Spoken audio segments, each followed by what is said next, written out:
sino que también lo queremos ver a través de distintos niveles. Ya decíamos, ¿no? que no solamente se ven las unidades mínimas, sino que también se hacen estos análisis a partir de distintas escalas, que es desde lo micro, lo macro, lo meso y lo exo. Es decir, lo micro puede ser un estudiante, ¿verdad? Pero el estudiante interactúa con lo macro, que puede ser su aula es dinámica, ahí interactúan profesores, interactúan emociones, interactúan comportamientos. Lo meso, que puede ser la misma ciudad, que también interactúa con los establecimientos educativos del estudiante mismo, y lo exo, que son las políticas educativas, las políticas internacionales, etc. Entonces, este es el nivel de complejidad en el que estamos trabajando, y por eso pues es un estudio amplio, grande, que lleva tiempo y que incluye a muchas miradas disciplinares. Este es un collage del trabajo de campo que se ha estado realizando hasta el momento.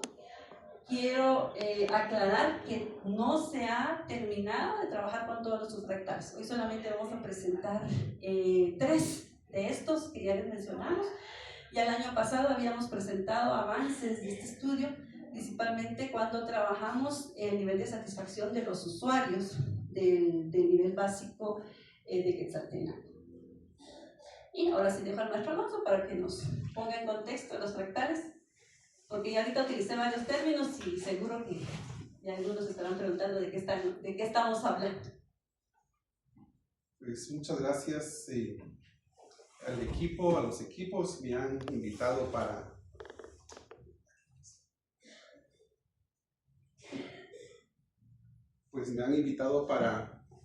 cooperar. Como universidad hay varias líneas de información universitaria donde se está introduciendo las temáticas de complejidad, pensamiento complejo, sistemas complejos. Es lo innovador que está como tendencia a nivel mundial en América Latina. Por ejemplo, en universidades de México hay mucha promoción de la complejidad. En la UNAM hay un centro de ciencias de la complejidad. Entonces, todo este tipo de ideas y conceptos viene desde esa tendencia mundial en América Latina. Y el CUNOC pues está entrando. La tarea y la meta es ir aplicando ya en investigaciones concretas todos estos conceptos, ¿verdad? Y nuevos marcos interpretativos. Entonces, me han invitado para dar a conocer qué es eso de fractal. Y bueno, los fractales están a nuestro alrededor, en nuestros jardines, en nuestras casas, en los árboles, en la naturaleza principalmente encontramos los fractales, y tiene que ver con esas formas irregulares que vemos. Una hoja pues tiene muchas puntas, digamos, ¿verdad? Tiene una forma irregular. Esta ave famosa, ¿verdad? Que en Reus, en esos centros turísticos, pues hay una vez un ave de este tipo, ¿verdad? El pavo real. En la propia naturaleza, en las cascadas, en las alas de otras aves, en este tipo de plantas, y en la frontera del mar, o sea, en la orilla del mar, en una forma de fractal. Y lo fractal es una forma irregular, rugosa, que hay en la naturaleza. Hay mucha sistematización teórica de los fractales, inclusive ya si pasamos a otra diapositiva, inició el fractal en la matemática. Hay ahí un autor famoso, Mandelbrot, que empezó a trabajar fractales desde los años 70 del siglo pasado, y empezó a decir que es una estructura que se repite a diferentes escalas. Se expresa un mismo patrón sin importar de dónde se observe. Ustedes ven que esta planta, esa suculenta, pues repite ese patrón, ¿verdad?, de sus hojas, y se repite en un nivel inferior, pero se va repitiendo cuando crece. Y así vemos entonces que es un patrón que se repite en diferentes escalas. Tiene una característica de autosimilitud, es decir, patrones que se replican, se van replicando. Rugosidad, formas orgánicas e irregulares. Estamos acostumbrados a ver las cosas un poco más simples, ¿verdad? En cuestiones de formas como esferas, como triángulos, como rectángulos, pero en la naturaleza hay formas más complejas.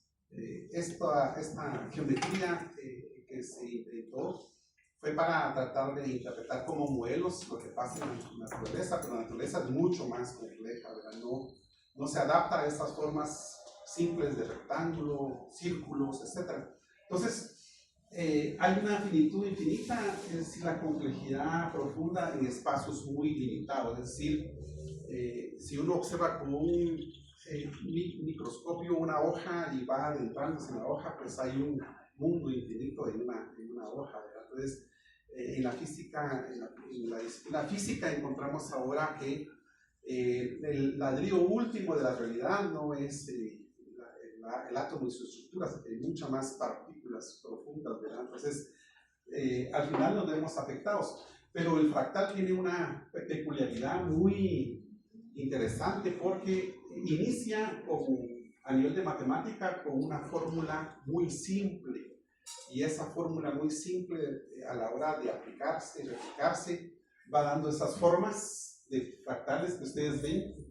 Hay un conjunto de Julia que se llama, que es una función, ¿verdad?, donde C es un número complejo. Entonces los matemáticos pues entienden bien estas cosas, pero una fórmula muy simple va generando formas muy complejas. El conjunto de Mandelbrot también es una fórmula muy simple y nos genera esta otra imagen infinita. Pero si seguimos en la otra diapositiva, en la realidad social, como hay muchos fenómenos de la sociedad, vemos que hay fractales en la sociedad, en el sistema social.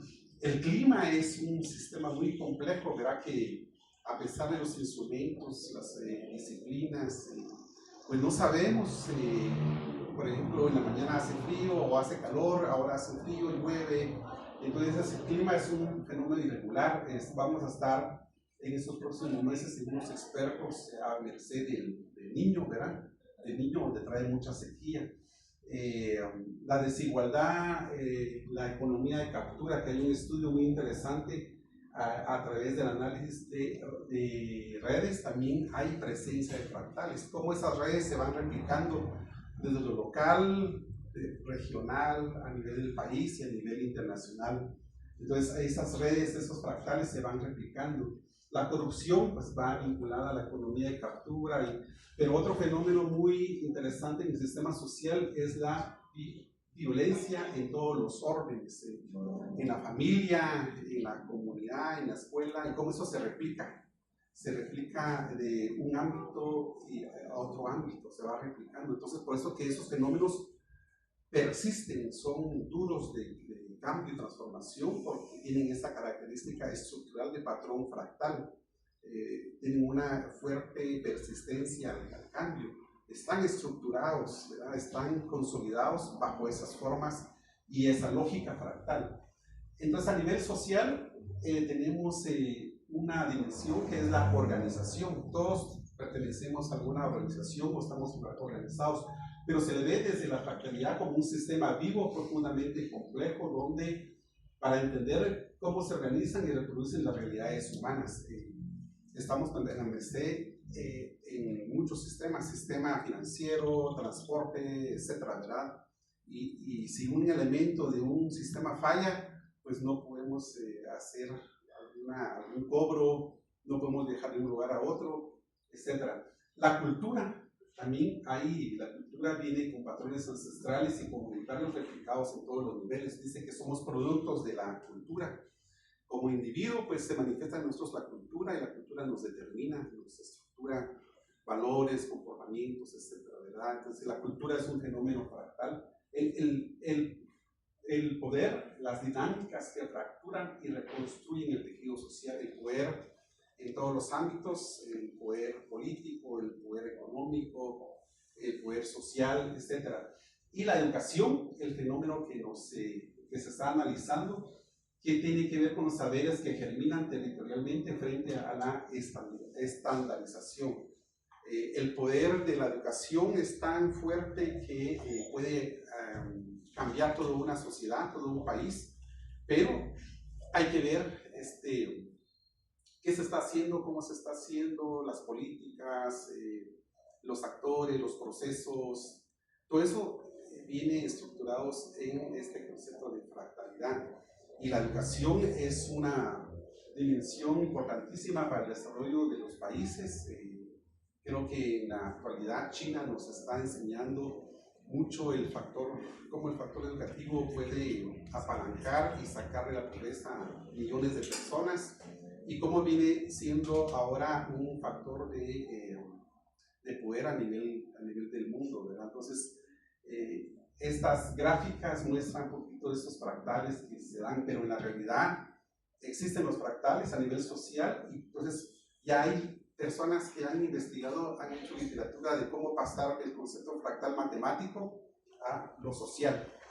Si seguimos, entonces la educación como estructura del patrón fractal, pues la educación tiene que estar centrada en la vida, y hay varios ejes desde la fractalidad que se analiza la educación.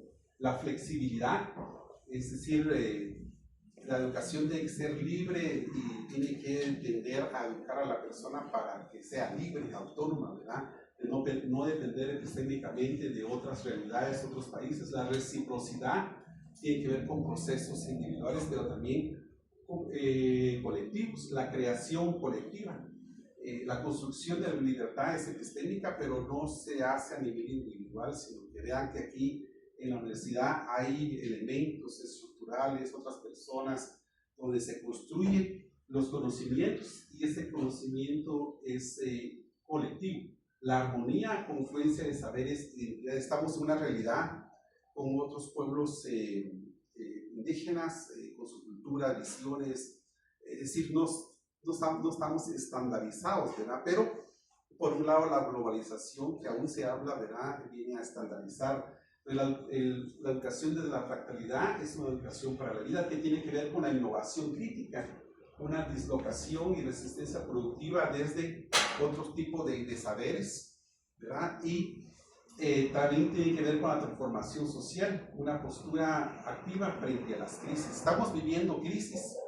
La sequía, el niño que se avecina va a ser una crisis. Ya hace 2 años también sufrimos esa crisis de la sequía, pero hay otras crisis sociales, políticas, económicas.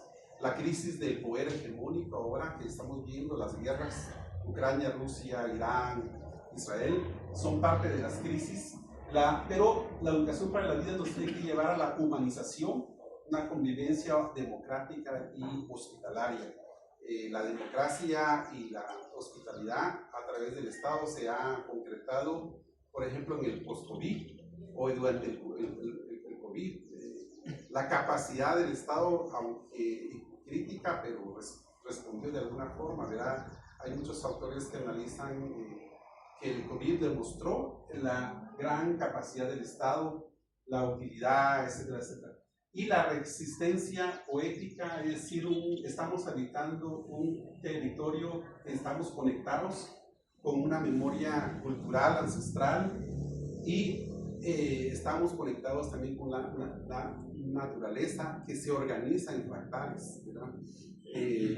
Todo lo que tenemos nosotros y gozamos ahora en este siglo, pues es producto de la naturaleza, es fruto, ¿verdad? A través de la tecnología hemos sacado, ¿verdad? Entonces, ¿hasta dónde la naturaleza va a permitir esa extracción de productos que usamos ahora? Es algo que la humanidad se está pensando. Y un antecedente en América Latina donde aplican la fractalidad a la educación es este libro que está disponible en la red. Es un grupo que inició en México, pero que reúne a educadores de América Latina, donde el grupo en sí se llama Fractal Educativo Iberoamericano. Y el libro que publica con varios artículos muy interesantes se titula Palabra, Comunidad e Innovación. Y aquí hemos sacado algún extracto de algunos artículos que aparecen en el libro. Por ejemplo, de Karina Kaplan habla de la reparación simbólica en la escuela sensible que actúa como un patrón de justicia afectiva que busca sanar fracturas sociales. Aborda la construcción de una convivencia democrática y hospitalaria basada en el derecho de sus estudiantes a sentir y ser cuidados. Y Miguel Ángel Santos habla sobre la innovación como una insatisfacción creativa que rompe la repetición de rutinas anquilosadas para generar una mejora constante y analiza la polisemia de la innovación y la importancia de que el cambio educativo sea un proceso pensado, colegiado y apasionado. Y esta otra última, Rosa María Romero, dice: visualiza al ser humano integrado en un sistema de cultura, territorio, nación, mundo, donde la identidad emerge de forma ascendente y sistémica y sostiene la necesidad de interculturalizar la educación integrando cosmovisiones no occidentales y sabidurías necesarias para el buen vivir. En otras palabras, la educación no tiene que estar presa o encerrada en esas formas anquilosadas, obsoletas, sino que se integra o tiende hacia el cambio y transformación social. La educación es un motor fundamental para los países y hemos visto ya los países emergentes de los TICs, los tigres asiáticos y otros en la historia le han apostado a la educación y han logrado pues, un crecimiento, desarrollo e innovación. Entonces, la idea del fractal es ir hacia romper las estructuras que detienen la educación, pero abrazar la innovación educativa en todos los ámbitos. Muchísimas gracias. Entonces, la pregunta es si dentro de nuestros resultados encontramos patrones que se repiten, que son repetitivos. Si los encontramos en alguno de los fractales, ya los vamos a visualizar. Antes solamente quiero comentarles que tras esta presentación que voy a hacer, va a ser muy breve, yo no voy a profundizar mucho en los fractales, ya que están pues, los investigadores con nosotros. Esto es una investigación conjunta, no es solo mía. Así que quiero comentarles que está el ingeniero Alfredo Vázquez, quien comandó toda la parte del geoposicionamiento, le colocamos, de los establecimientos educativos, y queremos agradecer mucho esa participación que nos permite entender la cuestión del espacio educativo en nuestra ciudad. Igualmente, el ingeniero José Matú, que comandó a los compañeros de ingeniería civil, ellos estuvieron trabajando en toda la parte estructural de los edificios, gracias al coordinador de la carrera, el ingeniero Nelly Pérez. Gracias por coordinar todo este trabajo también. Igualmente el doctor Jorge Lemos, quien trabajó pues, de todo el análisis estadístico y la encuesta a los docentes. Y pues todo este trabajo es el que nos permite ahora presentar estos resultados. Bueno, voy a empezar diciendo que Lefebvre, Herbe y Soja siempre han enunciado que los espacios no son neutros. El espacio no contiene algo pasivo ni es pasivo en sí mismo, sino que es una construcción social, es una construcción dinámica. Y en ese sentido, pues en ella, en ese proceso de construcción social de los espacios, pues es atravesada por relaciones de poder. Es decir, en los espacios podemos también ver cómo se replican las desigualdades sociales, las desigualdades espaciales, la inequidad también. Así que la educación, pues es un sistema fractal donde el espacio y el territorio, pues también materializan esas relaciones de poder, como lo vamos a ver a continuación. Y como les decía anteriormente, digamos que la unidad micro dentro del sistema de educación media, pues es el estudiante, pero no vamos a partir de acá, sino vamos a partir de una unidad mesa, que es el aula, y el aula pues es un espacio muy dinámico. Muchas veces se quiere ver solamente como la interacción de un estudiante con un profesor donde se desarrolla la enseñanza, pero en realidad en un aula confluyen comportamientos, emociones, procedimientos didácticos, políticas, ahí se materializan las políticas, ahí podemos ver cómo se desarrollan ciertos conflictos que también se desarrollan a nivel social, como ya muy bien lo manifestaba el doctor Alonso. Ahí podemos ver cómo confluyen también distintas historias familiares entre los mismos estudiantes, comportamientos, etc. Así que lo que ocurre en el aula en realidad no es casual. Eso no es casual, pues todo está relacionado con todo el entorno político, social, geográfico en el que todo esto se encuentra. Así que la infraestructura y el diseño del aula pues es un aspecto fundamental a entender y comprender dentro del sistema educativo.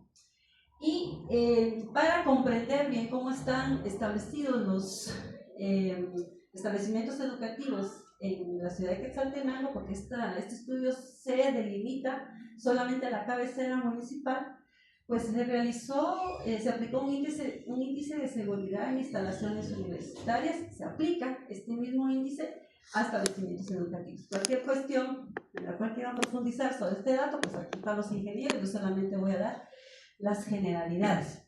¿Cuáles son los tres componentes que este índice contempla? El aspecto estructural, que es valorado en un 50%, el aspecto no estructural y el aspecto funcional. El aspecto estructural pues evalúa las instalaciones desde el punto de vista netamente estructural, los materiales de construcción, todos esos antecedentes de exposición, amenazas, ¿verdad? Y cuáles son los niveles de riesgo de estos establecimientos educativos. La parte no estructural, pues son todos aquellos elementos que no son estructurales, pero que forman parte de la estructura en sí misma, digamos que son los elementos de apoyo, como ventanas, puertas, plomería, electricidad, calefacción, entre otras cosas. Y lo funcional, que es la capacidad instalada en el instituto y que se mide en áreas, en metros cuadrados por usuario, las áreas destinadas para personas con discapacidad, mantenimiento de preparación para emergencias y el grado de implementación de planes de respuesta a ciertas emergencias. Esas son las tres unidades que se trabajaron y pues el índice obtenido en los 6 establecimientos que se analizaron son los siguientes. No sé por qué no se logra ver completo.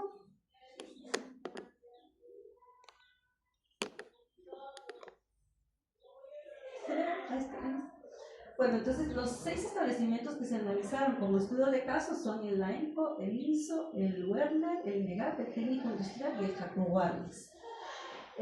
Los niveles logrados en cada uno de estos son: en la AENCO se alcanza el nivel medio, los niveles son bajo, medio, muy bajo y alto, ¿verdad? Son los 4 niveles que se pueden alcanzar. Entonces, el nivel que alcanza la ENCO, después de analizar, ahí ven ustedes los índices que alcanzan en cada una de las unidades que se estuvieron analizando, es medio. El INSO igualmente es un índice medio. El INEWOL tiene un índice bajo. Ya cualquier aspecto que se quiera considerar, como les decía, pues cada uno de los jóvenes lo estuvo trabajando. El INEGAP alcanza un índice medio, el Técnico Industrial un índice medio y el Jacobo Arbenz un índice muy bajo. Entonces, estos son 6 de los establecimientos educativos más representativos de nuestra ciudad, los más conocidos, de los que tienen más estudiantes, pero hay algunas situaciones y condiciones que no solamente tienen que ver con los índices, sino con otros aspectos que también son relevantes y que de alguna manera condicionan esta parte estructural. En términos generales, los edificios que se están analizando pues son propios, ¿verdad? Digamos que no son alquilados, sino que son edificios netamente propios. Y gozan pues de gran amplitud, digamos que son de los edificios más grandes que tenemos en la ciudad. Ahora, muchos de estos edificios datan de la década de los 70 y han recibido muy pocos procesos de remozamiento. Los principales elementos estructurales que son reiterativos, o sea que son uno de esos patrones precisamente que se repiten dentro de cada uno de los edificios, son la infiltración de lluvia, daños por sismos, fisuras y deterioro progresivo en todos estos edificios que se estuvieron analizando. Y como en el caso de estas fotografías que los ingenieros encontraron, hay una discontinuidad en los procesos de remozamiento. Lo que sucede es que en realidad no existe un presupuesto designado para construcción de edificios, sino solamente para reparación. Por eso le llaman, la política es de remozamiento. Hasta en este periodo gubernamental realmente existe una designación más amplia para remozar los edificios educativos. Pero el problema está en que aunque existe un departamento de infraestructura, en realidad no hay un sistema que le permita a los usuarios de los edificios y los que van a administrar este remozamiento de recibir una capacitación técnica o una asesoría técnica que realmente puedan contribuir a que esos remozamientos o ampliaciones que se hagan dentro del edificio pues realmente contribuyan a mejorarlos. y vemos algunas pues, divergencias, ¿no?, entre lo que ya existe construido, lo que ya está construido y lo nuevo que se está construyendo. Porque al final de cuentas lo que hacen los directores es, pues bueno, ¿cuál es mi necesidad más urgente? ¿Verdad? Pues necesito un aula. Pues con el dinero que se recibe, que por lo regular son 75,000 quetzales para remozamiento, pues hacen lo que pueden, ¿no?, sin ninguna asesoría realmente de un profesional. Pues pagar a un ingeniero sale caro, y también que existen ciertas restricciones a la hora de que este dinero, ¿verdad?, es administrado para realizar este tipo de procedimientos en los establecimientos educativos. En el área no estructural lo que más se encontró fueron pues cableados expuestos, ¿verdad?, en muchos de los establecimientos educativos. De hecho, cuando este estudio se realiza, yo estaba en ese momento como directora de Vinegar, viendo los regaños que me hacían los ingenieros, mire, usted es directora y ahí hay taller de electricidad y todos los cables están expuestos. Eso no es cierto, ¿no? En Casa de Herrero Cuchillo de Palo, habiendo un taller de electricidad, hay cables expuestos en muchas de las áreas de las aulas, y esto pues implica un peligro para los estudiantes. Otro de los problemas que se encontraron es la insuficiencia de la capacidad hidrosanitaria y su mal funcionamiento, y ya vamos a ver las cuestiones de esta capacidad. Muros perimetrales dañados o colapsados, incluso en algunas de las observaciones que se realizan, estudiantes sentados, conversando en muros que ya están por colapsar, ¿verdad? Y con daños estructurales de gravedad, como ese que vemos, o como uno que se encontró que ya tiene un árbol atrás y que está a punto de colapsar. Toma corrientes dañados y ausencia de ventanales que impiden la visibilidad, bien sea por deterioro o por ausencia de limpieza también. Entonces, estas son las condiciones de estos establecimientos educativos. Por supuesto que hay aspectos también que hay que valorar dentro de lo mismo. Y dentro del ámbito de lo funcional, o el índice de lo funcional, pues se pudo determinar una ausencia de planes y protocolos en caso de desastres. Y si existen, no se han socializado con la comunidad. No se cuenta con personal para el mantenimiento del lugar. Uno de los grandes problemas es que no hay conserjes suficientes para darle un mantenimiento adecuado a los establecimientos educativos. En la ENCO, por ejemplo, donde hay más de 1,000 estudiantes, solamente hay 4 conserjes y estos funcionan en 2 turnos. O sea, 2 en una jornada y 2 en la otra jornada. Eso es totalmente insuficiente para satisfacer la demanda que existe de mantenimiento continuo en esos edificios. Y la ausencia de espacios adaptados a personas con discapacidad o necesidades diferentes. Estos fueron los aspectos que en cada uno de los establecimientos educativos se iban evaluando y que pues proyectan los índices que ya mostramos. Según el Manual de Criterios Normativos para el Diseño Arquitectónico de los Centros Educativos Oficiales de Minedo, los criterios para servicios sanitarios son de un servicio sanitario por cada 30 estudiantes mujeres y de un servicio sanitario por cada 50 estudiantes varones.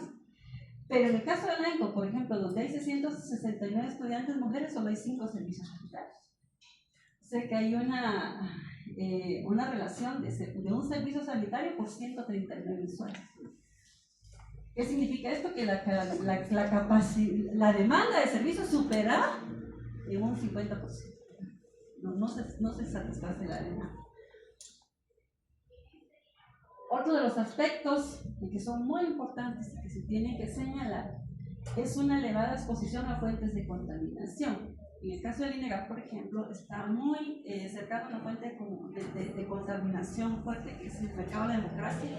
Todas las carretillas de aceite, de pollo frito, depositan su aceite en los alrededores del establecimiento educativo, en los drenajes, incluso ha producido taponamiento de los drenajes. En el caso de técnico industrial, acá vemos la fotografía, hay una exposición grave a lo que probablemente sean desechos hospitalarios.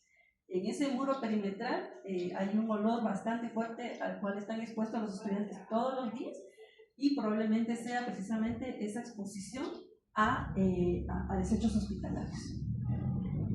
En el caso de Jacobo Arbenz, ¿verdad?, y el Güemes, porque están muy próximos al mercado de la terminal, pues que son mercados que no gozan de salubridad deseable, ¿verdad? Entonces, hay una exposición realmente a lo que podría ser fuentes graves de contaminación.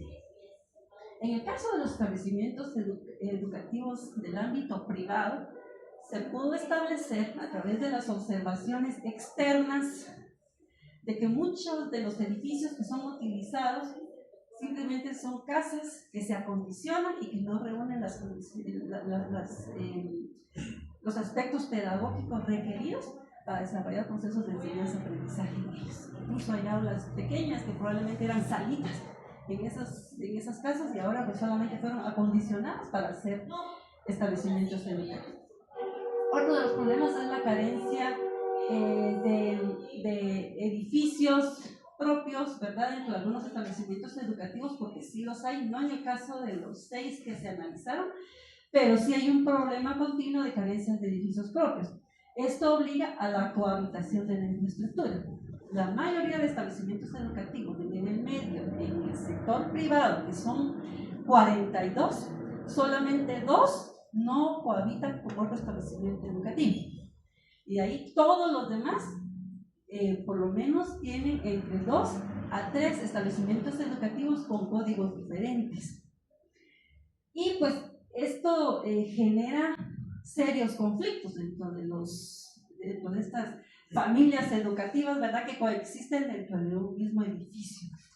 Y ya el último edificio que se construyó de nivel medio fue el de la escuela de hogar, fue hace muchos años, y es el único que pues, fue construido en la periferia de la ciudad, pero en el centro de la ciudad, por ejemplo, ya hace muchas décadas que no se construye un nuevo edificio.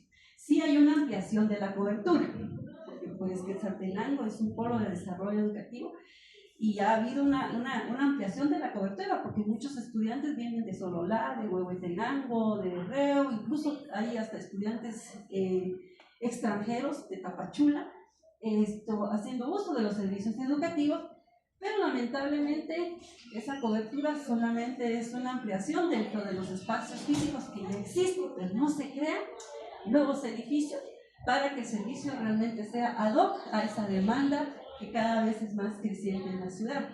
Y pues entonces esto se explica por la reducción de recursos de intervención en el mismo sistema. En este aspecto, como vamos viendo ahí dentro de los esquemas, pues son esas interacciones que vamos encontrando dentro de los fractales, ¿verdad?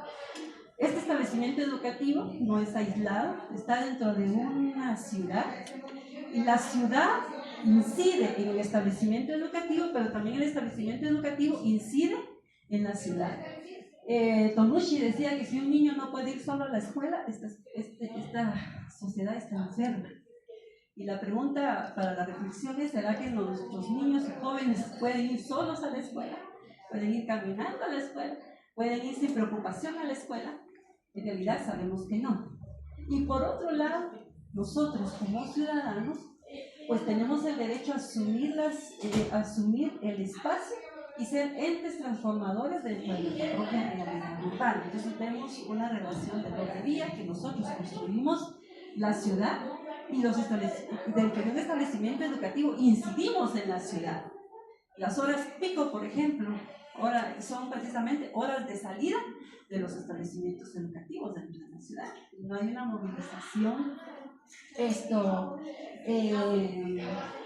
correcta dentro de la ciudad cuando los establecimientos educativos están entrando o saliendo.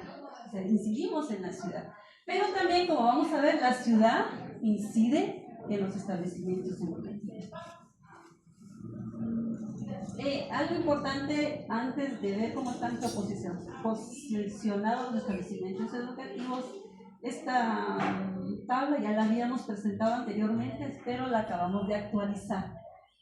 La cantidad de establecimientos educativos de nivel medio en la ciudad es de 278, pero de estos 236 son privados, pertenecen al sector privado. Y estos colegios acogen solamente a 3 de cada 10 estudiantes. Es decir, la mayoría de estudiantes están siendo acogidos por la minoría de establecimientos que son del sector público. Así que pues este sector público es creciente en demanda, pero no crece en infraestructura. Y pues hay de distintos tipos. Esto pues es algo muy favorable para la ciudad, tener institutos por cooperativa, institutos nacionales, institutos con orientación industrial. Tiene 2 institutos experimentales que son de los mejores valorados a nivel nacional. Tiene institutos de NUFED, tiene institutos de educación extraescolar, y acá pues realizamos el trabajo de distribuirlos por jornada, por modalidad, por plan y por área. Algo muy curioso es que solamente en toda la ciudad solamente existe un instituto de nivel medio que es bilingüe. Todos los demás son totalmente monolingües, y esto pues es curioso en una que sea así en el occidente, cuando la mayoría de la gente pues es vaya hablante, ¿verdad? O por lo menos eso se esperaría. La relación entre institutos privados e institutos oficiales es de 1 por 5.6, es decir, hay un instituto público por cada 5.6 institutos privados. Y esta es la relación: el 85% son institutos privados, el 15% son institutos públicos o de telesecundaria. Esta es la distribución que tenemos, así es como se veía en el mapa, la distribución de institutos públicos versus institutos privados, y vemos todos esos puntos verdes son los colegios que hay y los puntos azules son los institutos públicos. Ahora, como podemos ver reflejado en el mapa, estos institutos públicos y muchos institutos privados están principalmente distribuidos, asignados en 2 zonas, en la zona 3 y en la zona 1, ¿verdad? Principalmente. Pero vemos que esto se va a ir, se está ya empezando a replicar en la ciudad. Veamos que los puntos amarillos son donde ya hay una distribución media de estos establecimientos educativos, y probablemente pues esta distribución se vaya ampliando conforme la ciudad pues vaya creciendo. Algo muy importante es entender que instituciones educativas públicas y privadas están cerca de ciertos lugares concurridos, así los espacios que son de mayor movimiento, como mercados, el estadio, ¿verdad? Que cuando hay partido en Chiajú, pues eso es un movimiento exagerado. Y pues este es un aspecto favorable para los institutos que están alrededor de este tipo de servicios, porque pues hay una ampliación del servicio de transporte, servicio de comercio, mercados, etcétera, ¿verdad? Pero entonces todos estos edificios que están concentrados en las zonas 1 y en la zona 3 son los que principalmente tienen mejor acceso a estos servicios comerciales, mercados y transporte. Y un dato importante es que establecimientos educativos tienen cantinas cercanas en un radio menor a 300 metros. Y estos que están en punto rojo son los establecimientos, es la cantidad de establecimientos educativos que tienen cantinas cercanas, es decir, en un radio menor a 300 metros. Y algo que es importante de entender es que vemos que se va replicando también la situación en distintos sectores de la ciudad. Y son patrones que a nivel territorial vemos que se están replicando ya. Es decir, es favorable para las cantinas posicionarse en torno a un establecimiento educativo. Ahora, esto pues puede generar muchos problemas de comportamiento, porque precisamente los directores, los grupos focales, ellos mencionan, ¿no?, que uno de los principales problemas que tienen es el del acceso de los estudiantes a alcohol, drogas, etcétera, porque esto trastorna su comportamiento y desarrolla problemas de disciplina dentro de los establecimientos educativos, y esto pues contrae a la vez otros conflictos. Entonces, el tener cantinas cercanas a los establecimientos educativos, indistintamente de que si están aprobadas o no, pues definitivamente para los establecimientos educativos representa un riesgo elevado. Ahí es donde vemos entonces cómo la ciudad se relaciona con el establecimiento educativo. Y este pues es el mapa que nos muestra tiendas de barrio, indistintamente, porque eso no lo vimos nosotros, si tienen la licencia para hacerlo o no. Lo que nos importa es que en realidad todos esos puntos rojos son establecimientos educativos que tienen tiendas cercanas que expenden bebidas alcohólicas de manera libre, ¿verdad? Y pues, como mencionábamos anteriormente, pues esto eleva los riesgos de disciplina dentro de los establecimientos educativos y los cambios de comportamiento en los estudiantes. Y son muchísimos. Y es aquí donde quiero que noten cómo realmente esos patrones se están replicando dentro del territorio. Y estos son los establecimientos con discotecas cercanas, aunque pues las discotecas por lo regular no se abren de día, ¿verdad? Pero pues algunos, como por ejemplo los que son vespertinos, los días viernes, ¿verdad? Tener cerca una discoteca, pues contrae ciertos riesgos para los jóvenes y los estudiantes, sobre todo cuando en nuestra ciudad no hay normas de control que puedan realmente verificar que haya, que no se desarrolle ningún tipo de actos violentos dentro de los establecimientos. Entonces, en conclusión, algunos de los principales hallazgos son que pues de manera conjunta la infraestructura y el territorio configuran las oportunidades educativas. Eso lo podemos notar en la forma en la que están distribuidos todos los establecimientos dentro de la ciudad, cuál es el acceso y el hecho de que estén la mayoría de establecimientos concentrados en la zona 3 y la zona 1, pues esto disminuye el acceso, sobre todo de las personas que viajan de los municipios, ¿verdad? Los centros educativos en zonas urbanas consolidadas favorecen institutos con acceso a transporte, comercio y servicios, como pudimos ver.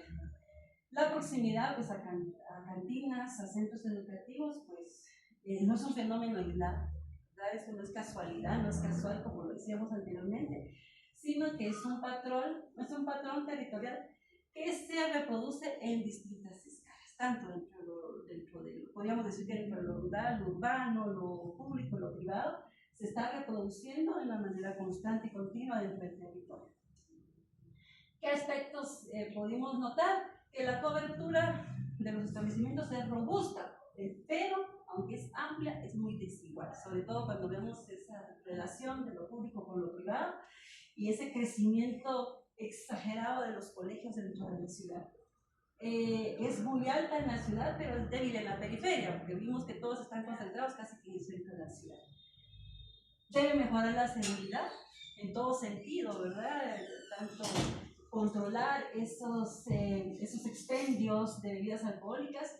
No pudimos analizar la parte del expendio de drogas, porque es mucho más delicado, profundo, y pues hay que hacer otro tipo de estudios, pero ya solo con esto podemos ver cuán expuestos están los estudiantes a este tipo de situaciones. El contexto propicia acceso inmediato, decíamos, a bebidas alcohólicas, y el geoposicionamiento pues, es desigual en algunas zonas, pero eso va a depender mucho, ¿verdad?, como decíamos, del tipo de sector educativo.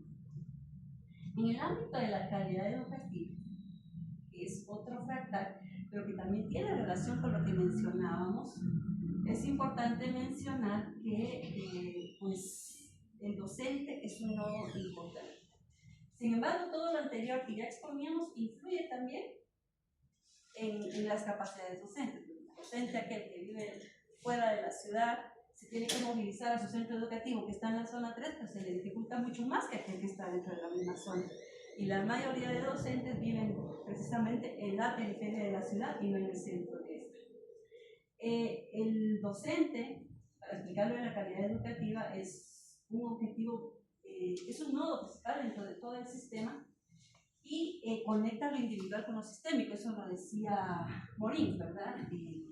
El docente no solamente llega y desarrolla contenidos, sino que al final de cuentas es un mediador entre el sistema general y el estudiante, y lo hace a través de los contenidos y el proceso de enseñanza que realiza. Y lo que busca es gente que sea capaz de generar cosas nuevas, ¿verdad? No es solamente una réplica de contenido. Y algo que estuvimos viendo precisamente es cuál es el perfil del docente de nivel medio. 49.5% solamente tiene un nivel de profesorado, es decir, casi que es un elevado porcentaje de profesores que solamente se quedaron con este nivel educativo. Como podemos ver, solamente un 13% tiene nivel de maestría y hay una posición de 39, tiene el técnico.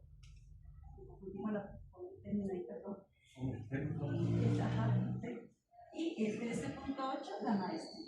Sí, casi solo el perfil de la maestría. Y algunos aspectos que son importantes, que nos permiten entender entonces la calidad educativa desde qué tipos de docentes tenemos, es que podemos notar que el 54% trabaja en los establecimientos públicos, de los que encuestaron, ¿verdad?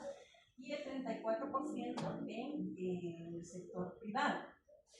Ahora, algo que sí llama la atención es que el 52% imparte en los 3 grados. Y eso es algo que complejiza mucho el trabajo docente. Trabajar en primero, en segundo y en tercer básico complejiza mucho la tarea de los docentes, en tanto que tienen que preparar más material, preparar más contenido, y esto pues minimiza sus capacidades para realmente atender a tantos estudiantes.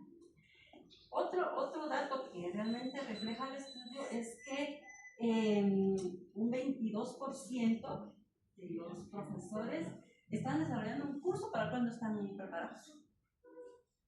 Entonces hay gente, por ejemplo, que tiene curso que se ha preparado en inglés y está dando educación física, o gente que está preparada para educación física y está dando curso de estudios sociales. Y eso es un patrón que se repite mucho en distintos establecimientos educativos. Y en los colegios podemos ver que muchos profesores no tienen el profesorado. Es decir, es un ingeniero civil, venga a dar clases porque pues, usted sabe de matemáticas, y vemos a ingenieros dando clases de matemáticas sin tener la preparación pedagógica, didáctica para desarrollar este tipo de cursos en los colegios. Y eso es un patrón también que se repite mucho dentro de los distintos sectores. Solamente un 24% de los profesores indican dominar un idioma diferente al suyo. Y otro dato que es muy relevante es la cantidad de estudiantes que cada profesor tiene a su cargo. La media acá es de 171 estudiantes. Sin embargo, hay casos que son extremos, que los hemos visto, de profesores que tienen hasta 500 estudiantes, ¿verdad? Porque pues, le tocó al profesor de computación, por ejemplo, trabajar con todas las secciones, porque no hay otro profesor de computación, y por la cantidad de periodos, porque un profesor de matemáticas desarrolla 5 periodos a la semana, mientras que un profesor de computación solamente tiene de 1 a 2 periodos. Entonces tiene que llenar sus periodos, y para llenar sus 30 periodos, pues se le asignan a todos los estudiantes, y esa mayor cantidad de estudiantes, ¿verdad? Menor capacidad para atender las demandas de ellos, las demandas educativas. Y otro aspecto importante es que ya son muchos los profesores contratados bajo el renglón 021, es decir, bajo la condición de contrato. Ahorita pues hay una intención de renovación de esta política, de que todos estos contratos pasen al sector ya presupuestado, pero pues hay un sinfín de conflictos entre el sindicato, que se llama el mayoritario, pues ya en torno a esto de la asignación de plazas ha habido todo un bagaje de situaciones en las cuales es necesario profundizar. Entonces hay un conflicto entre quienes se oponen y entre quienes no, pero pues ya vimos que la cantidad de profesores, al menos en este sistema educativo de nivel medio, son muchísimos, 45% casi pertenecen al renglón 021. Y el 56% pues ya están en la clase F, es decir, ya van de salida. O sea, hay un grueso grande de profesores que ya cumplieron casi con sus 25 años y ya pues, va a haber un cambio en los próximos años. De hecho, este año se considera uno de los más elevados en cuestiones de jubilación. Muchos profesores están jubilando este año precisamente. Es por esta cantidad, ¿verdad?, de profesores que ya llegaron, alcanzaron su categoría F.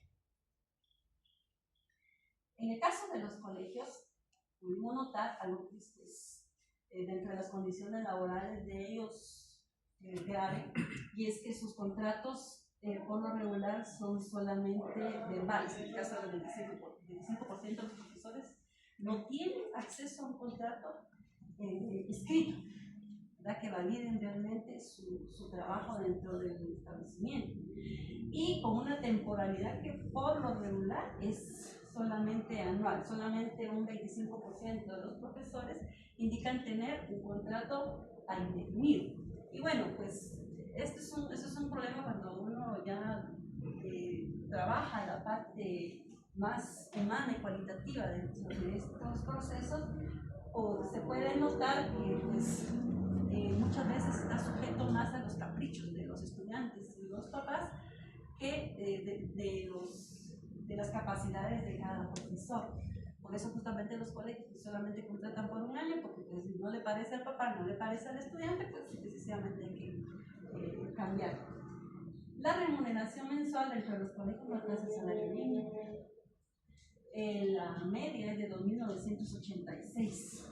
El máximo que se pudo ver es de 4.000. No alcanza el salario mínimo el trabajo de los profesores en un colegio. Y eso pues es igual es otro patrón que se reconoce y que pues definitivamente no logra satisfacer la necesidad de un profesor de obtener pues, un salario, ¿verdad? Que sea mucho más digno. El 16% no tiene aguinaldo, no recibe sus prestaciones, no tiene vacaciones remuneradas, al menos un 43% de los profesores de los colegios no tienen vacaciones remuneradas, y el 55%, pese a que es una obligación, 58%, perdón, pese a que es una obligación del patrono, no ha afiliado a sus trabajadores en el ISSSTE. Es un dato bastante grave, ¿verdad? Y en relación a la satisfacción laboral, salarial, vemos que hay un grado de insatisfacción del 24% y totalmente neutral del 29%. Al final de cuentas, es que me queda, ¿verdad? Necesito trabajar, pero pues me conformo con este poquito que me da, pero no puedo. Entonces, este es el nivel de satisfacción que tienen los profesores. Y estos son datos contradictorios que encontramos, pues pudimos ver que el nivel de habilidad en el manejo de la tecnología educativa que tienen los profesores, el 40% indica que tiene pues, un nivel de manejo alto. Sin embargo, cuando se contrasta con los software que son más utilizados, los programas que utilizan más, el que predomina es el procesador de texto. Entonces vemos esa contradicción que pues dice, bueno, yo sí pues, tengo un nivel elevado de manejo de tecnología, pero pues solo sigo trabajando con Word, con Google, y a lo mucho pues PowerPoint, ¿verdad? Que es lo más común. Solamente un 8% y un 7% que pues utilizan ya algunas herramientas más innovadoras que se utilizan mucho para la mediación pedagógica en los espacios virtuales. Y esto, cuando lo contrastamos con lo que los directores indican, pues coincide muchísimo. Los directores indicaban que uno de los principales problemas que tienen en la actualidad es el control de la disciplina de los grupos estudiantiles y principalmente un problema que se ha generado mucho actualmente es el de la identidad de género. Hay mucha ahora presencia de estudiantes que no saben con qué género identificarse y con los profesores no estamos capacitados para atender este tipo de situaciones porque no hemos recibido ningún tipo de inducción, capacitación o fortalecimiento para atender esto. Y algunas de las mayores necesidades de formación que son la planeación didáctica y precisamente en un segundo lugar las estrategias para la atención a la diversidad que está surgiendo. Y ahora pues ya se han encontrado algunos casos que son muy aislados, por supuesto, pero que cabe mencionar de estudiantes que ya pertenecen a familias que son atípicas, ¿verdad? De hombres o mujeres que están unidos y que pues luego desarrollan en la adolescencia ciertos comportamientos o actitudes que son conflictivas y los cuales pues, dentro del establecimiento educativo no se puede tratar por ausencia de capacidades de los profesores para ello. Y los principales problemas de disciplina que no se han podido controlar dentro de los establecimientos es el de respeto, responsabilidad, anuencia del aprendizaje, etc. Ahora, algo que quiero recalcar antes de darle paso a los propósitos, concluir, con las correlaciones encontradas es que los mayores conflictos de la ciudad y los principales problemas se han encontrado entre los estudiantes, principalmente en nivel medio. La etapa en la que se encuentran nuestros estudiantes pues es bastante crítica, hay muchos cambios, hay muchas transformaciones, y esto a veces pues, se ha generado precisamente dentro del territorio, dentro de la ciudad, y pues, también implican un problema para los vecinos, para los quezaltecos, porque pues, muchos de los problemas no se pueden controlar ni dentro de la familia ni dentro de la ciudad misma. Hay aspectos en los cuales en los próximos meses nosotros vamos a profundizar, que ya es en cuestiones familiares, porque también hemos encontrado dentro de los casos que se estuvieron analizando, estudiantes que viven en familias hacinadas, donde comparten habitaciones con tíos, con abuelos, y ellos pues tienen a veces relaciones íntimas delante de jóvenes que están pues, en una etapa, como ya decía, sexual crítica, ¿verdad? Entonces esto ocasiona cambios y transformaciones dentro de la identidad de género y confusiones, lógicamente, con respecto a su apropiación, ¿verdad? A la apropiación de su sexualidad. Y pues esto hemos encontrado este patrón que se repite en varios lugares y pues lógicamente crea muchos conflictos en los estudiantes, al igual que las migraciones y la disfuncionalidad dentro de las familias, que está ocasionando también este tipo de problemas de salud. Y entonces para terminar, estas pruebas correlacionales, que rápidamente se las vamos a mencionar, para luego pasar a las preguntas que ya ustedes se las harán a los investigadores. Para eso están acá.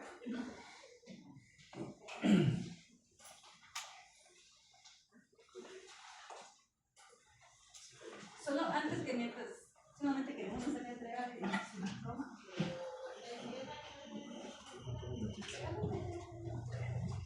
Antes de que se nos vaya, porque el ingeniero tiene queremos agradecerle al ingeniero su participación dentro de este estudio. Yo sé que no me deja que lo encuentre. Pero sí queremos agradecerle mucho su intervención por permitirnos oposicionar. No sé si también está bien dicho. Ahí está.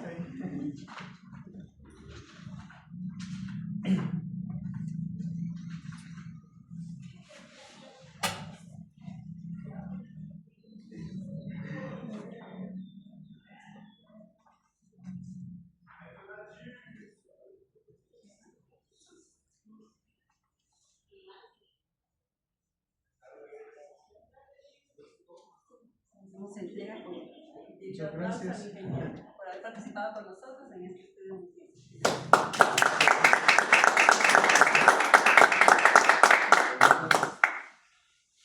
Gracias. Para optimizar el tiempo,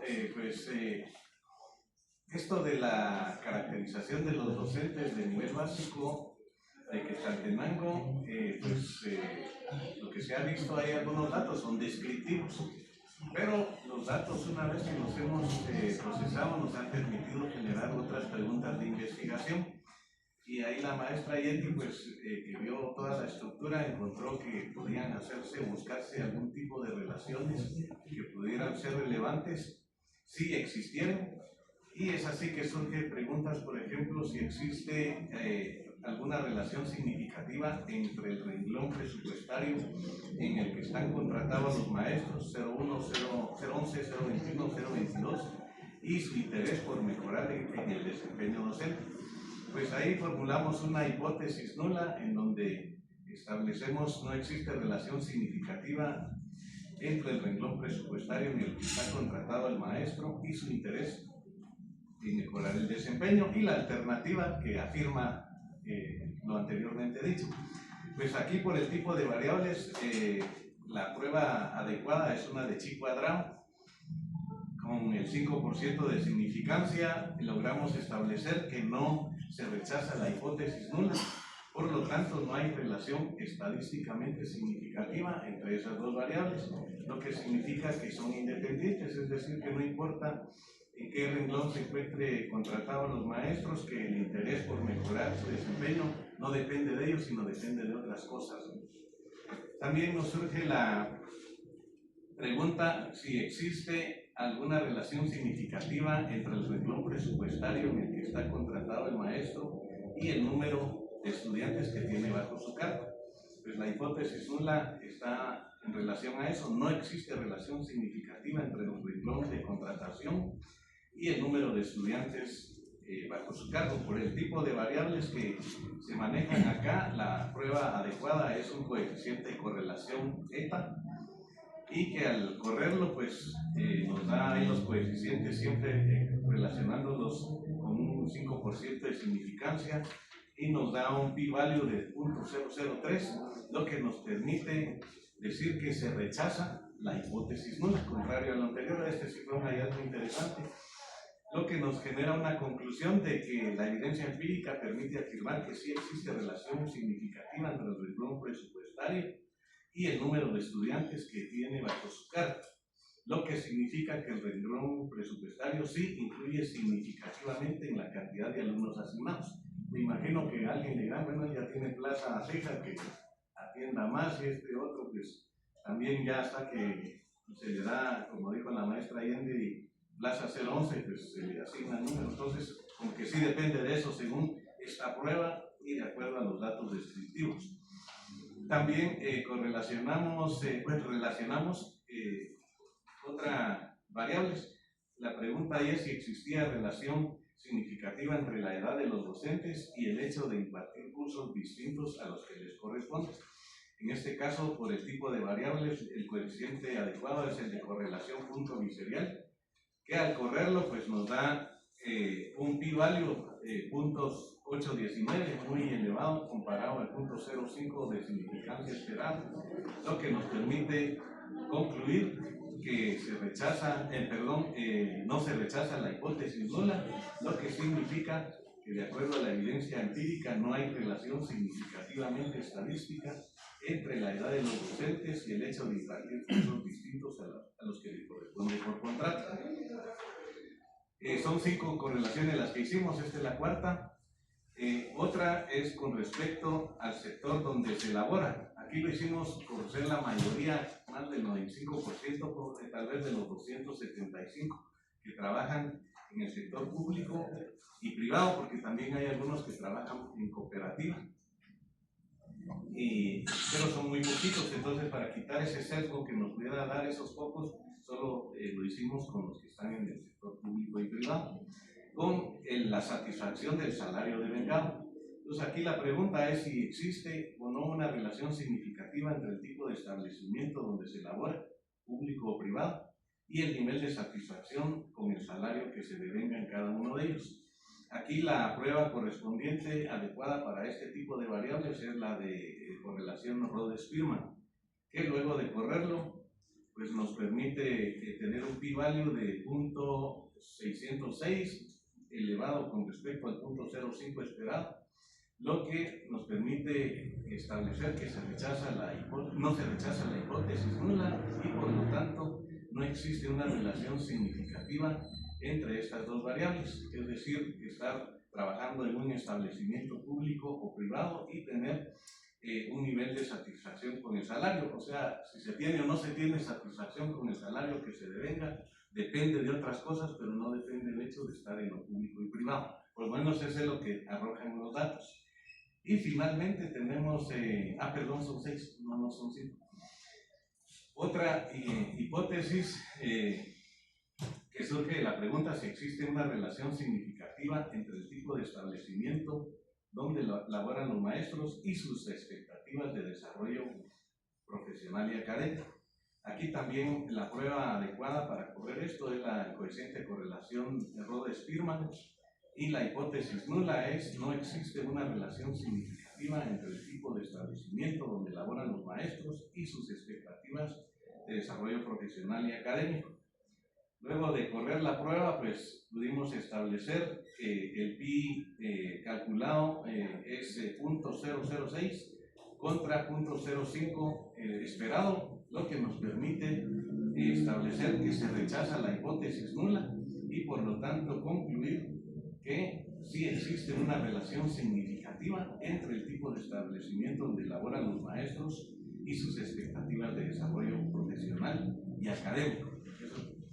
Entonces nos permite decir que si hay una relación y que si se espera o no mejorar en ese ámbito va a depender de dónde se esté contratando.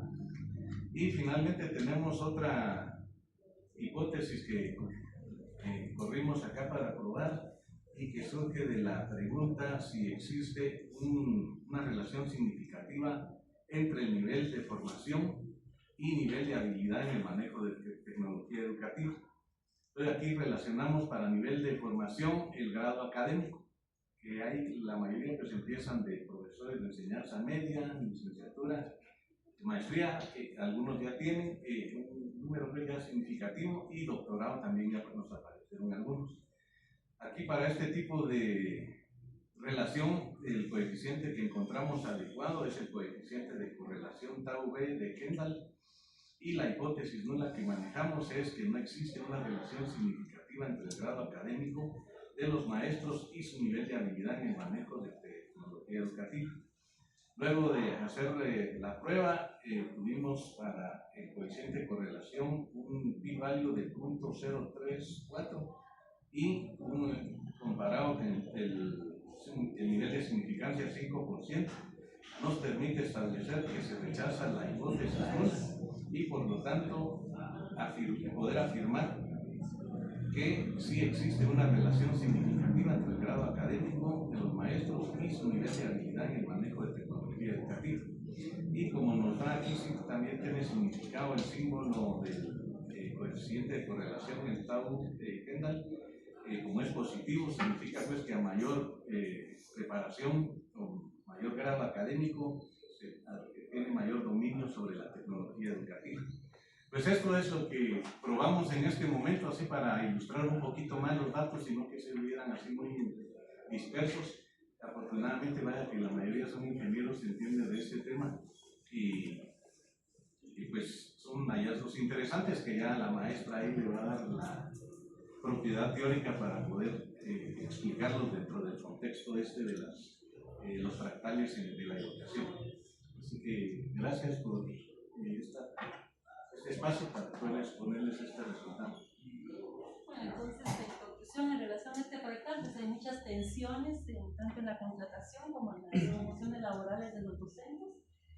Y vemos que pudimos notar que muchos de ellos pues, ya tienen por lo menos 17 años de servicio, y esto pues, a la hora de una transformación curricular se podría fortalecer mucho algún tipo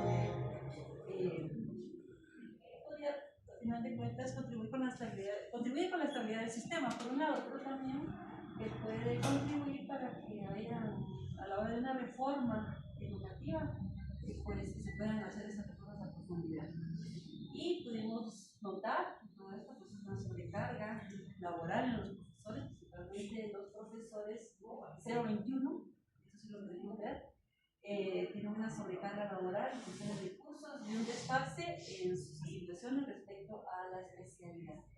Y todas esas tensiones económicas, ¿verdad? Sobre todo los docentes de los colegios. Conclusiones ahorita a nivel global, todavía pues hay que profundizar un poco más para poder arribar a ellas.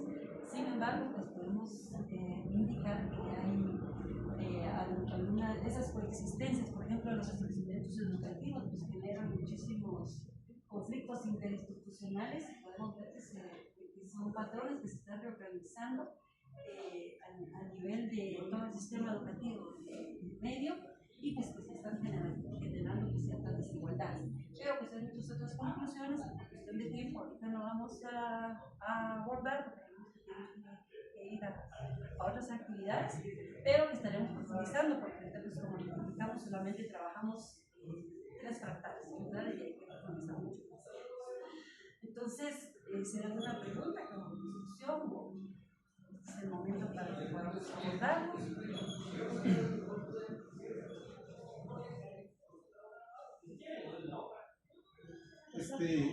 Me recuerdo yo que el grupo gestor de Exatenango en algunos años hizo estudios sobre clúster de educación y de salud como motores de desarrollo de la ciudad de Exatenango, de Exatenango.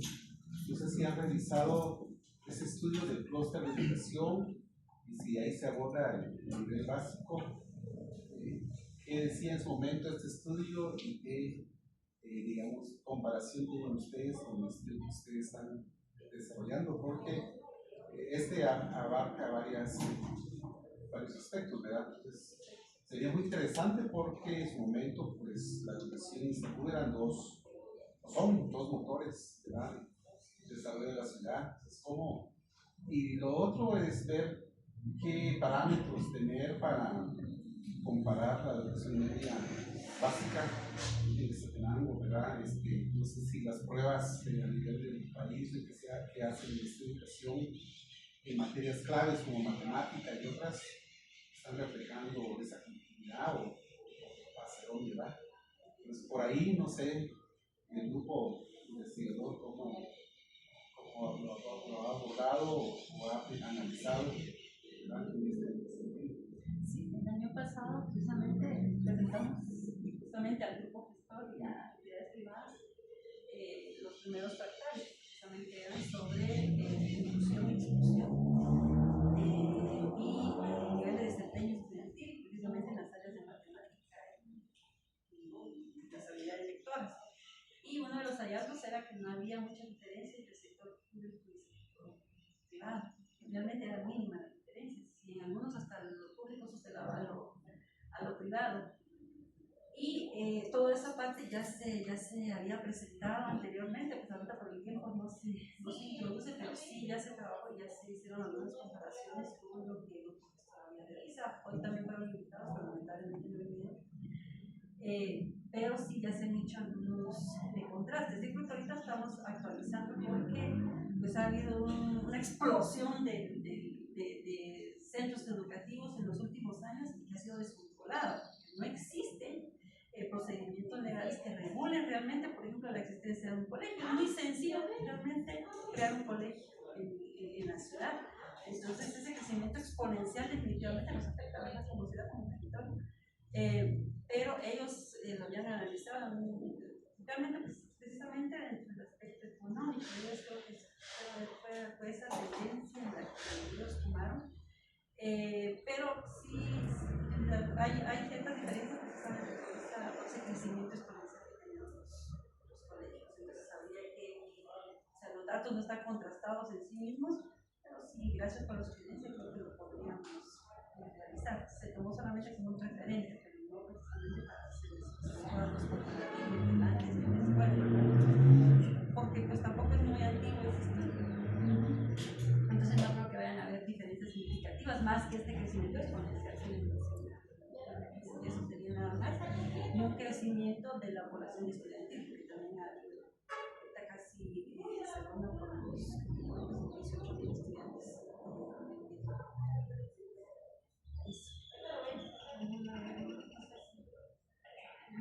¿Alguien más? Un dato que quisiera, no sé si lo quiere mencionar el ingeniero, de lo que nos estaba mencionando hace un momento en relación a la infraestructura, que sí nos parece importante. Y puede ser que eso explique por qué hoy no está el Ministerio de Educación aquí. Porque se invitaron a todos los... No, gracias a los compañeros. Primeramente, gracias por haber venido y gracias a los compañeros de ingeniería. Nos han estado apoyando mucho este proyecto. Y la verdad es que ha sido bastante laborioso estar haciendo el análisis de los edificios. Pero uno de ellos ahorita en comentario nos decía de que este año, pues, usted lo sabe, por estar en el medio de la educativo, que vino una cantidad para el remozamiento de establecimientos. Y precisamente la cantidad de establecimientos que fueron beneficiados, precisamente fueron los que fuimos a evaluar. ¿Esto qué quiere decir? Que de todas maneras, de alguna manera está incidiendo este tipo de aspectos que estamos valorando nosotros o que desde la academia se está haciendo.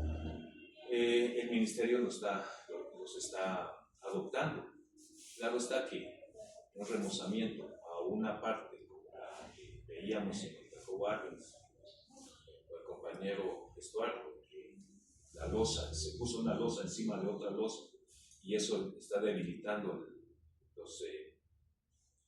la parte del primer nivel, más la carga muerta que hay en el segundo nivel. Pues eso de todas maneras no viene a mitigar ese remozamiento que quieren hacer, y finalmente lo que hacen es solo pintar o hacer algunos arreglos por ahí superficiales. Eso es lo que, pero de una u otra manera pues el ministerio pues, se está volteando a ver y nos está poniendo atención de lo que nosotros estamos haciendo. Entonces, eso es algo de valorar, y gracias a los compañeros, porque gracias a ellos se está haciendo este tipo de observaciones hacia el Ministerio de Educación. Pues cada uno de los compañeros que trabajó nos van a hacer entrega de un informe ya más específico de los establecimientos que trabajaron, entre los detalles dignos de considerar, y el Ministerio de Educación en su momento. No solamente vamos a concluir entregando unos diplomas que pues, acreditan a las personas que estuvieron trabajando con nosotros en estos pero muchos, ¿verdad? Entonces, nos entregaron en primera instancia al doctor Roberto Alonso Gutiérrez, que resolvió con nosotros. Y esperamos que nos ayude a priorizar ya lo que presentamos.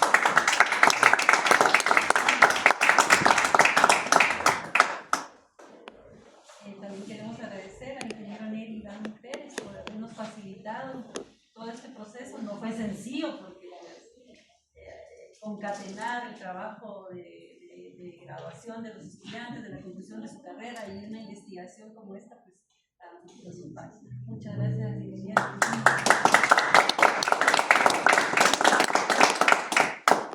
Y pues a los investigadores que se sumergieron en la realidad, César Francisco Alvarado.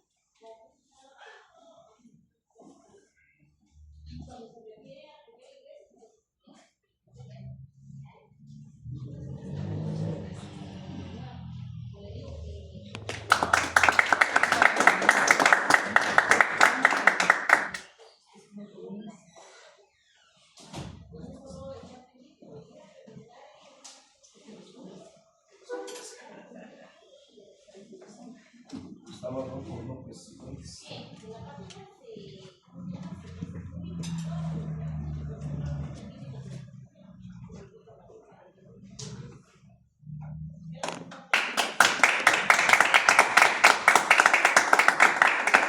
Estuardo Rafael de León.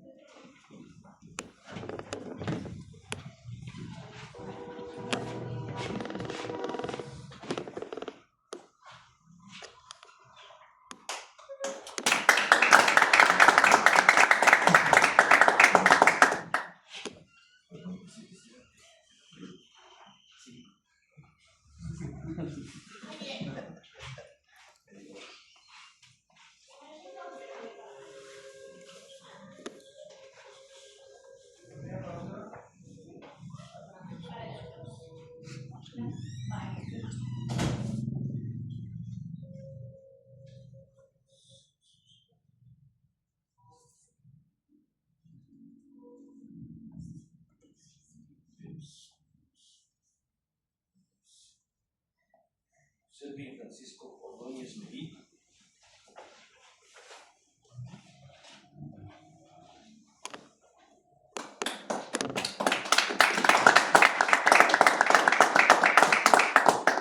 Francisco Javier Crisóstomo Cala.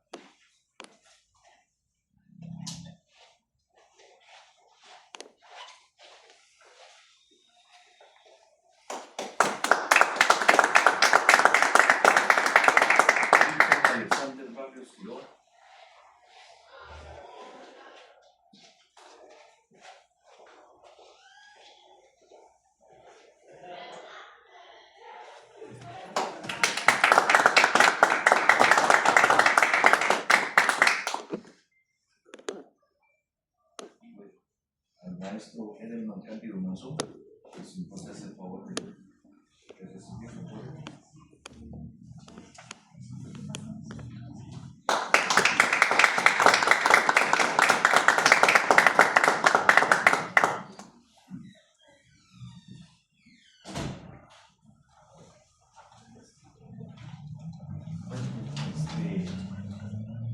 pues como una primera entrega de este informe, pues, no es informe, o sea, son avances verdaderamente de lo que estamos haciendo.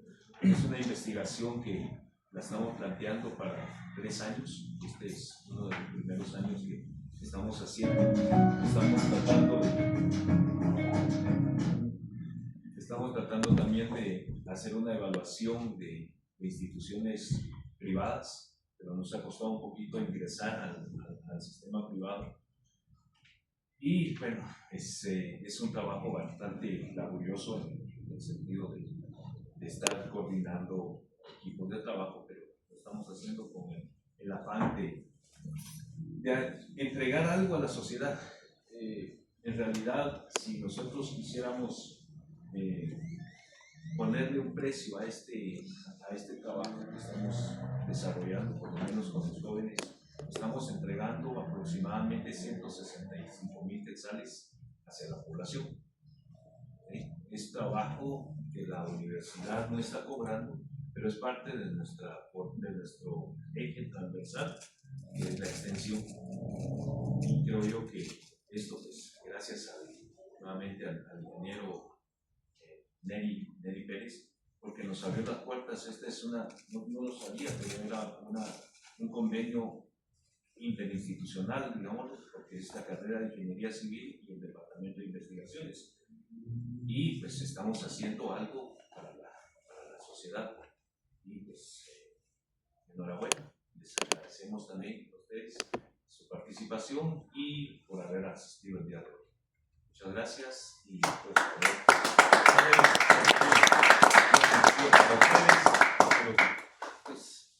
en futuras oportunidades pues